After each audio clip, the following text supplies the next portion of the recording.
National Weather Service in Fort Worth has issued a tornado warning for western Montague County in north central Texas until 11:30 p.m. At 11:05 p.m., a severe thunderstorm capable of producing a tornado was located near Bellevue, moving northeast at 20 miles per hour. Hazard: tornado and golf ball size hail. Source: radar indicated rotation. Impact: flying debris will be dangerous to those caught without shelter. Mobile homes will be damaged or destroyed. Damage to roofs, windows, and vehicles will occur. Tree damage is likely.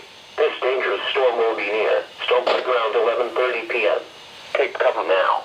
Move to a basement or an interior room on the lowest floor of a sturdy building. Avoid the windows.